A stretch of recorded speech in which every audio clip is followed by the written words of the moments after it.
So many different ab exercises are available for you to do, but wouldn't it be nice to know which ones are the best and which ones are the worst? I mean, after all, if we can focus on the best exercises, then we can get faster development of our six-pack abs that we're trying to get. Luckily, ACE, also known as the American Council on Exercise, conducted a study that tested out different ab movements and found which ones produced the best results. I've been recommending certain ab exercises over others for quite a while now, and it's nice to see that every one of the exercises that they said work best are ones that I've been advocating for quite a while. This study was conducted several years ago, but it's a fairly in-depth study comparing 13 different exercises. The researchers primarily looked at muscle stimulation and activity and ranked the exercises from best to worst. So let's jump right in with the top 6 best of the best, starting with number 6. The long arm crunch. This is one that I talk about all the time, and I highly recommend that you try to do it with weight. The long arm crunch primarily focuses on working the rectus abdominis, which is the muscle that most of us refer to as the six-pack. You can do it without a weight, but I recommend taking a moderately heavy weight load and pointing it straight up towards the ceiling. I recommend using a heavy weight because another 2009 study published in the Journal of Physical Therapy and Sport found that using weights for your abs can greatly increase stimulation of the rectus abdominis. Also, using weights for your ab exercises allows you to progressively overload your abs just by upping the weight over time, which is a necessary factor for any of your muscles to grow. So back to the long arm crunch, you want to crunch up just enough to lift your shoulder blades up off the ground, and then come back down while keeping your arms pointed straight towards the ceiling the whole time. It won't take much to feel the burn from this exercise, but this is an exercise that I usually recommend doing a drop set with, meaning you would do 10 to 20 reps of weighted long arm crunches and then immediately drop the weight down and perform 20 more reps with only your body weight and your hands obviously stacked on top of each other. If you're wondering about the exact number of sets to do with this exercise and with the other exercises that I'm about to talk about, don't worry, stay tuned, because at the end I'll give you an excellent ab workout that includes most of these top 6 movements. But moving on, next up on the list, ranking as the 5th best exercise for six-pack abs, we have the ab rollout, also known as the torso track.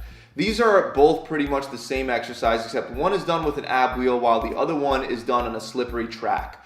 This was one that you probably won't be doing with weights, but by training yourself to roll out further over time, you can gradually put more stress on your abs, allowing you to progressively overload your abs over time.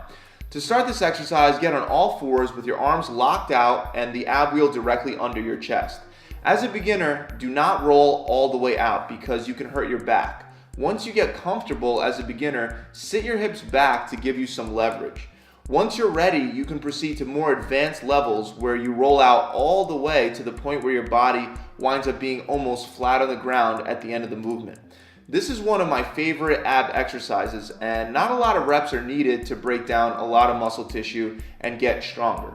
Next, we have the vertical leg crunch, but I usually refer to this exercise as the reverse crunch. Same exercise, just different terminology. To perform this exercise, start with legs straight up towards the ceiling and your hands either folded across your chest or preferably behind the head. This is once again another exercise that I recommend progressing with weights as soon as possible. Once ready for a weight, I recommend using a dumbbell and holding the dumbbell across your chest or putting the dumbbell behind your head to make it more intense. The third best exercise for abs, according to this study, was crunches on an exercise ball. When they say exercise ball, they're mostly referring to either a stability ball or a BOSU ball. I have mentioned stability balls multiple times in other videos, so I highly agree that using stability balls can help create more effective ab exercises. Also, to support this idea further, there was a separate study done on the BOSU ball, and the researchers found that the upper and the lower abs were both about 20% more active when an unstable surface like a BOSU ball was put under your lower back.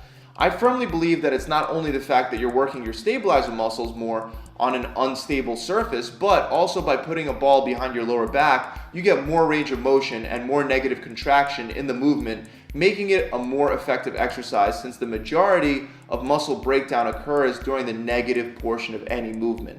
I like the stability ball even more than the BOSU ball because it's more unstable of a surface.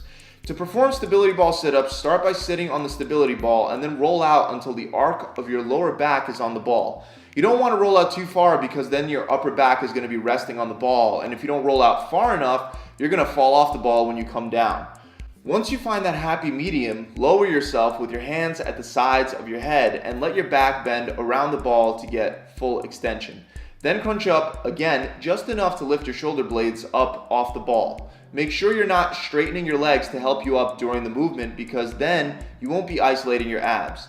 This is another exercise that you can progress with a weight, either with your arms crossed over your chest or with the weight behind your head. So now we're down to the top two, and the second most effective ab exercise out of the 13 studied is the captain's chair. Another variation for this exercise that I mention all the time is known as the hanging leg raise or the hanging knee tuck. You can do the hanging knee tuck with a weight between your feet, but I recommend that you spend a lot of time mastering this movement so you can do it correctly before moving up in weight. The important thing to remember with hanging knee tucks and the leg raises is that you want to try to bring your hips and your knees into your chest.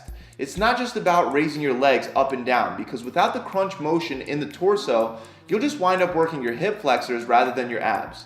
This is a very effective exercise, not only for your lower abs, but for your entire rectus abdominis in general. So now finally, the number one exercise in this study, to my surprise actually, was the bicycle sit-up, also referred to as the bicycle maneuver. One advanced variation of this is an exercise that I call the Navy SEAL sit-up, and I use that one in my ab routine a lot. But first, let's start with a basic bicycle sit-up. Start with your hands behind your head and both of your feet above the ground. Then bring your opposite elbow to the opposite knee as you lift your shoulder blades up off the ground. Then switch sides and bring the other elbow to the other knee and go back and forth for reps. For the advanced version that I call the Navy SEAL sit-up, you come up much higher during your sit-up before allowing your elbow and your knee to meet. Then you lower all the way back down before coming back up for the other side. You can also perform this exercise with weights at the sides of your head to make it even more difficult. So those are the 6 most effective ab exercises according to the American Council on Exercise. I wish they compared more ab exercises because I still believe that the most effective ab exercise is the weighted decline sit-up because it involves the most range of motion and truly it lets you develop the maximal rectus abdominis strength and muscle breakdown. Unfortunately, the decline sit-up along with a couple other great ab exercises were not included in this study. If you'd like to see how to incorporate these and other great ab exercises into a quick but very effective workout routine, I linked up a video in the description below, as well as at the end of this video, that'll give you a full workout routine that you could literally start tomorrow. I really hope this video has helped you guys out. If you enjoyed it, make sure you subscribe to the channel and also make sure you visit my website where we're running a 6-week challenge designed to help you get super shredded so you can see super visible abs. Most of my clients that have taken part in this challenge have either lost 20 pounds or 5% body fat in 42 days. And as long as you simply follow and stick through the plan, you can get all the challenge material for free. To learn more, click the link below. Or you can just visit my website directly. It's gravitytransformation.com. Pump it.